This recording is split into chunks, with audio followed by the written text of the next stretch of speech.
Hello la planète Agility, on se retrouve pour la 4e et dernière vidéo sur la préparation de Soon à la compétition d'Agility.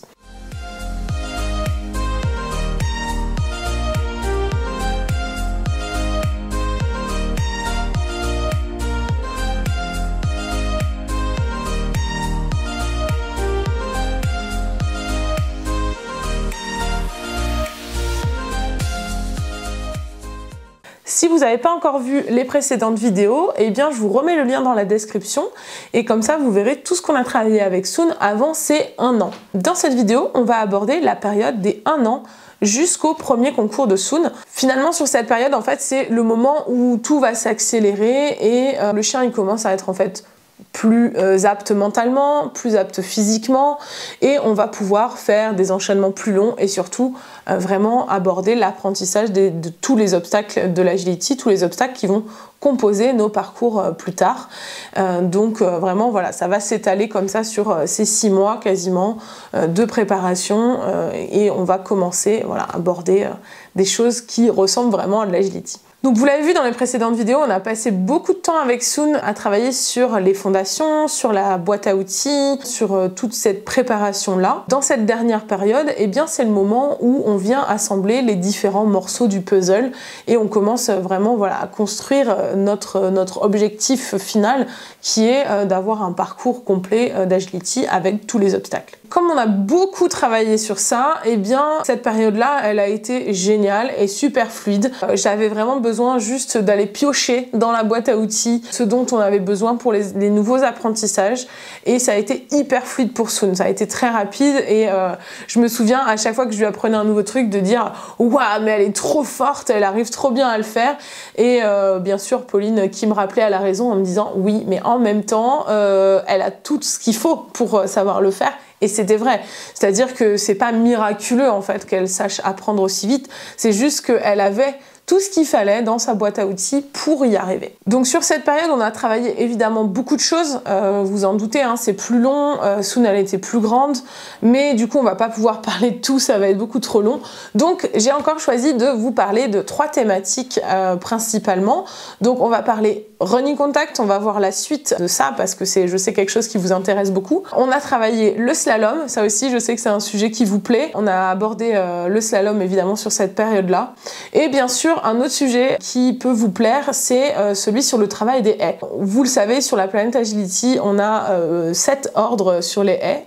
Petit spoiler, on en a même 2 de plus maintenant. C'est aussi quelque chose qu'on a commencé à travailler sur cette période-là, les différentes façons d'exécuter la haie. On va commencer par le running. On a bien sûr continué notre travail de cible au sol, on l'avait déjà pas mal abordé sur la période précédente, et on a continué à jouer beaucoup avec ça, à donner beaucoup de valeur au travail de la cible. Et comme Soon, elle avait une super bonne compréhension du critère de la cible, ça a été super rapide du coup de faire la transition et de mettre la cible sur la passerelle et de progresser jusqu'à faire la passerelle entière. De tous les chiens que j'ai montés en running, ça a été le chien le plus rapide à avoir une passerelle en entier. En seulement 10 séances, elle savait faire la passerelle en entier. Donc pour moi, ça a été hyper impressionnant. Mais je sais encore une fois que c'est parce que j'ai beaucoup mis l'accent sur le travail de cible et du coup, ça a été hyper rapide ensuite pour elle de comprendre le critère tout simplement. Donc au départ, elle n'avait pas beaucoup de vitesse, mais c'est pas du tout ce que je recherche dans un premier temps. Je veux vraiment que la chienne elle ait la compréhension, qu'elle ait pas peur de faire cette passerelle en entier et qu'elle vienne bien toucher sa zone. Franchement, voilà, c'est le seul critère que je lui demande. J'avais pas besoin de plus de vitesse. Ce qu'elle faisait aussi, c'est qu'elle avait tendance à beaucoup toucher avec les pattes avant. Et c'est pas quelque chose que on aime beaucoup sur la planète Agility. On n'aime pas trop que nos chiens ils touchent avec les pattes avant parce que ça met beaucoup de poids sur les pattes avant, sur les épaules. Et aussi le passage entre la passerelle et le sol, il peut être un petit peu compliqué si le chien il vient toucher avec les pattes avant, avec des risques de chute. Donc voilà, c'est pas quelque chose qu'on recherche vraiment. On cherche plutôt à ce que le chien il vienne toucher avec les pattes arrière. Le mieux c'est 2. Voilà, donc du coup on a essayé de travailler un petit peu sur ce sujet-là. On a aussi beaucoup fait sur d'autres terrains et sur d'autres passerelles parce que les passerelles sont pas toutes les mêmes. Donc c'est intéressant de généraliser aussi le comportement assez rapidement pour qu'elle soit pas surprise le jour de la compétition à avoir une passerelle qui sera pas la même que celle qu'elle a habituellement à l'entraînement, qui fait une certaine hauteur, une certaine couleur, une certaine texture. Voilà, le fait de varier tout ça, ça permet que le chien généralise totalement cet apprentissage, quel que soit le type de passerelle qu'il peut avoir. Donc comme je vous disais, le processus il a vraiment été super rapide. C'est vraiment parce qu'on a mis l'accent sur la préparation, sur le fait de regarder devant elle, d'ignorer mon déplacement, de toucher sa cible. Vraiment tous ces exercices de préparation, ils ont été hyper bénéfiques quand on a voulu travailler la passerelle parce que voilà, elle avait toutes les clés en main pour y arriver finalement. C'est encore une fois pour ça qu'on travaille beaucoup avec la cible parce que du coup, quand on va transférer sur l'obstacle, on n'a pas besoin de faire 1 million de répétitions pour que le chien comprenne ce qu'on veut. On n'a pas besoin de passer énormément de temps sur la passerelle pour lui apprendre à le faire parce que y a d'autres obstacles aussi à bosser et que si on passe énormément de temps à faire ça, ça va être hyper prenant et aussi impactant physiquement pour le chien. Mais aussi, voilà, on a un laps de temps qui est quand même pas énorme, donc on va pas non plus passer tout notre temps que sur la passerelle. Le fait d'avoir ces méthodes-là, ça nous permet du coup de passer beaucoup moins de temps sur cet apprentissage et de pouvoir aller aborder d'autres notions et de pouvoir prendre le temps sur d'autres obstacles tranquillement. Un autre apprentissage qu'on a évidemment abordé sur cette période-là, ça a été celui du slalom, qu'on a plutôt commencé autour des 15 mois de Soon parce qu'avant, c'était pas forcément utile. Également, c'est un apprentissage qu'on a fait pendant l'été et du coup, il faisait très chaud et donc on faisait que des petites sessions par-ci par-là les jours où il faisait un petit peu moins chaud. Donc c'est pas quelque chose qui a été fait très rapidement, on aurait pu parce qu'on sait que ça peut aller très vite. Voilà, ça s'est étalé plutôt dans le temps sur cette période de 15 à 16 mois à peu près.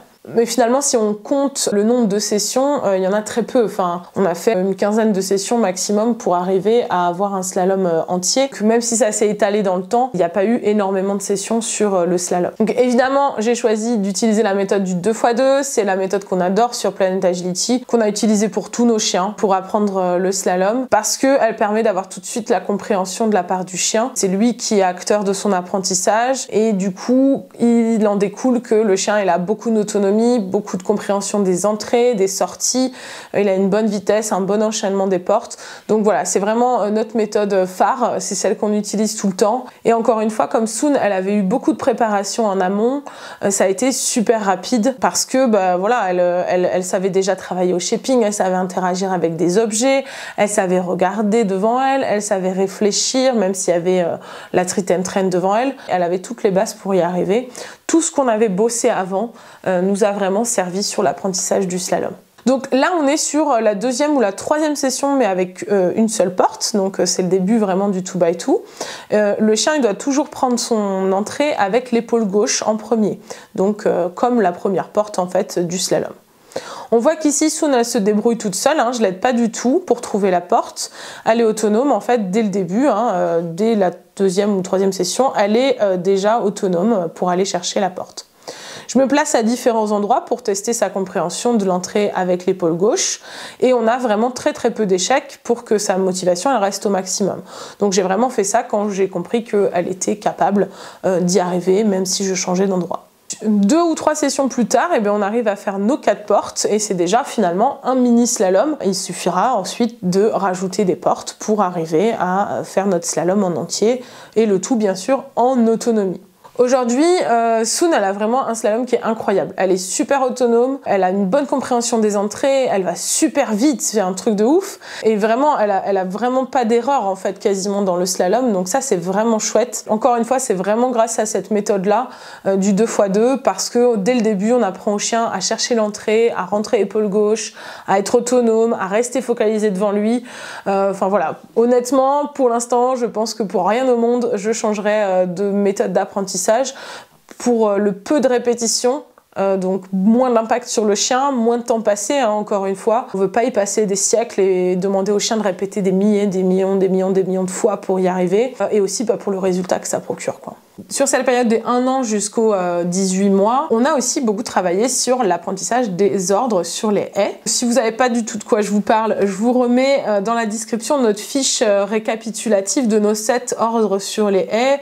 Vous verrez en détail à quoi ça correspond. Ce sera beaucoup plus facile pour vous si vous avez regardé déjà ce petit récap avant. Donc vous commencez un peu à me connaître. Évidemment, j'ai pas balancé ces 7 ordres-là sur un parcours. J'ai bien sûr travaillé séparément en ajoutant très progressivement la vitesse, mon déplacement et puis petit à petit des combinaisons de plus en plus complexes pour vraiment que Sun soit toujours dans la confiance et dans la compréhension de ce qu'elle est en train de faire. Et en parallèle de ça, on a aussi commencé à monter un petit peu la hauteur des barres. Jusqu'à présent, elles étaient toujours très basses, hein, vous l'avez vu dans les vidéos.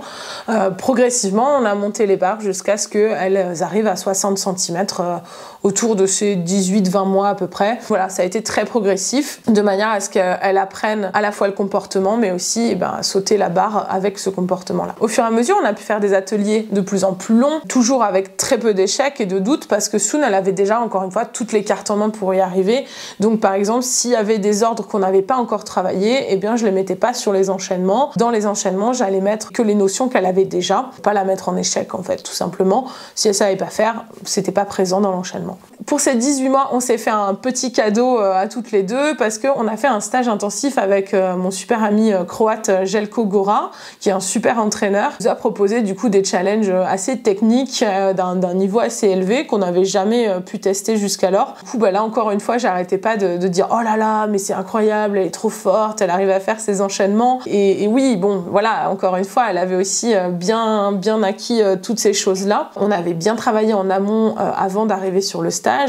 Et du coup ça a été génial parce qu'on a pu tester des choses qu'on avait vues jusqu'alors que séparément avec pas beaucoup de distance, et là sur le stage on a pu tester avec plus de distance, plus de vitesse, plus d'obstacles à faire, et ça s'est super bien passé. Donc Sun, elle a suffisamment progressé pour pouvoir présenter son pass Agility en novembre 2022, donc elle avait à peu près 18 mois. Comment j'ai estimé qu'elle était prête pour la compétition? Eh bien, la première chose, c'est que j'ai vérifié qu'on avait bien terminé tous les apprentissages les plus indispensables. Pour moi, c'est impensable d'aller en concours si le chien, il tient pas ses départs, il sait pas faire ses zones, il sait pas faire son slalom, il sait pas suivre les enchaînements, et également, bien sûr, si le chien, il divague un petit peu, qu'il est pas très attentif, pas motivé. Pour moi, c'est pas pensable d'aller en concours. C'est aussi d'ailleurs pour ça que le pass Agility existe, c'est pour vérifier quand même que toutes ces choses-là sont déjà acquises avant d'aller aborder la compétition. Pour vérifier ça, j'ai aussi été sur différents terrains, différents obstacles pour vérifier que Sun, elle avait bien compris qu'elle allait être capable de généraliser dans un contexte de compétition où il y a du monde autour, c'est un autre terrain, c'est des choses nouvelles. On a vraiment fait en sorte que ça soit quelque chose de banal en fait, de changer de terrain. Oui, ok, ça va, c'est quelque chose que j'ai déjà vu. Aujourd'hui c'est un pass, mais c'est pas une grosse différence avec les dernières fois. Donc finalement, avec tout ça, je savais que Sun, elle était prête pour participer au concours, et du coup, c'est ce qu'on a fait ces derniers mois. On a pu commencer et faire nos premiers concours ensemble. Bien sûr, il reste toujours plein de choses à travailler, et sinon, d'ailleurs, l'agility, ce serait pas drôle, parce que, voilà, si ça s'arrêtait là, ce serait un petit peu frustrant. J'espère que cette série de vidéos, elle vous aura permis d'y voir un petit peu plus clair sur quoi faire avec votre chiot, comment monter un chiot. Ça vous aura peut-être amené des réflexions que vous n'aviez pas eues encore jusqu'à présent. C'est avec plaisir en tout cas que moi j'aurais partagé toutes ces informations avec vous.